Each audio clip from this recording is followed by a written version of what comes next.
निसंदेह उड़ने के लिए परों की जरूरत होती है, लेकिन पंख ना हो तो उड़ान हौसलों से होती है। हमारी आज की पहली पॉजिटिव स्टोरी झारखंड के बोकारो से है, जहां एक नेत्रहीन शिक्षिका ब्रेल लिपि में कुरान लिखकर नेत्रहीनों के लिए प्रेरणा स्रोत बन चुकी है। संघर्ष करना पड़ा, लेकिन नफीस ने हार नहीं मानी। देखिए नफीस तरीन की ये पूरी कहानी।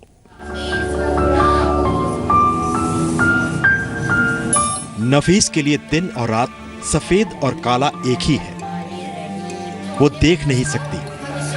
नफीस नेत्रहीन है। क्रिया के बनने का जल्दी दौड़ता है या फिर तेज दौड़ता है ना? आंखों में रोशनी नहीं होने का नफीस को अफसोस तो है, लेकिन परवाह नहीं, क्योंकि उसके पास हौसले की रोशनी है, हिम्मत का उजाला है। सरकारी स्कूल में बच्चों की टीचर है नफीस। झारखंड के बोकारो में सरकारी स्कूल में हिंदी पढ़ाती है नफीस। कंप्यूटर में नफीस को दक्षता हासिल है। पिछले 4 साल की मेहनत का नतीजा जब सामने आया तो नफीस को जानने पहचानने वाले लोग भी चौंक गए। जो काम अभी हो रहा है उसको वर्तमान काल बोलते हैं और जो हो चुका है उसको भूतकाल। मुल्ला मौलवी आश्चर्यचकित रह गए। नफीस ने करीब 4 वर्षों की कड़ी मेहनत से कुरान के करीब 1000 पन्नों को ब्रेल लिपि में लिखकर सबको अपना कायल बना डाला। जानकारों की माने तो इससे पहले हिंदुस्तान में संपूर्ण कुरान को किसी ने ब्रेल लिपि में नहीं लिखा था। नफीस पूरे देश में आज चर्चा का विषय बनी हुई है। नफीस इस कामयाबी को मेहनत का नतीजा बताती है।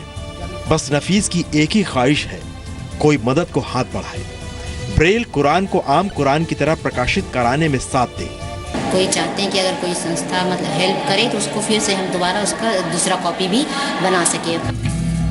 बोकारो में नफीस के सह शिक्षक कहते हैं कि प्रधानमंत्री मोदी ने विकलांग के लिए दिव्यांग शब्द दिया। वाकई नफीस दिव्य है। स्कूल में स्टूडेंट नफीस पर फिदा है।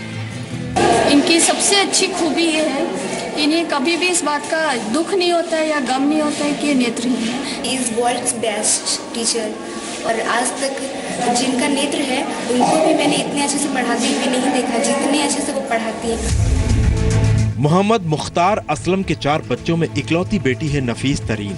जन्म से ही नेत्रहीन नफीस अब्बा असलम के लिए चिंता से ज्यादा कुछ नहीं थी। इलाज के सभी तरीके नाकाम साबित हुए। नफीस की एक ही जिद थी, मुझे पढ़ना है। असलम ने नफीस को पढ़ने के लिए वाराणसी भेजा। कुरान नहीं पढ़ पाने की नफीस को टीस थी। कुरान को ब्रेल लिपि में लिखने का नफीस ने ठान लिया।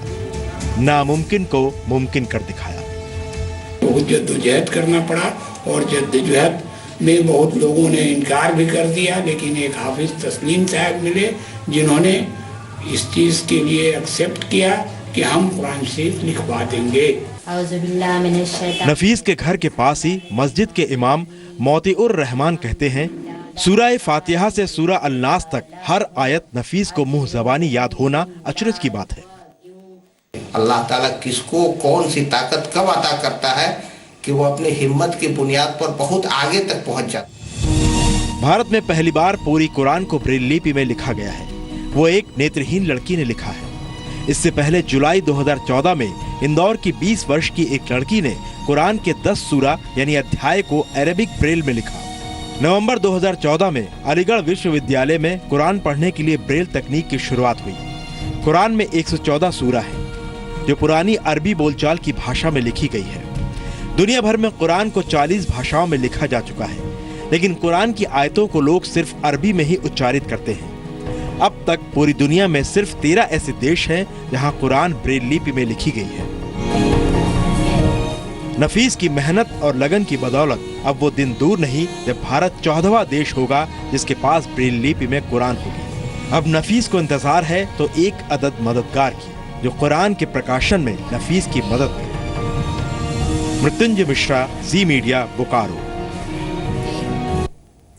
तो खुद की आंखों में रोशनी नहीं, लेकिन पूरे जहां को रोशन कर दिया है नफीस ने।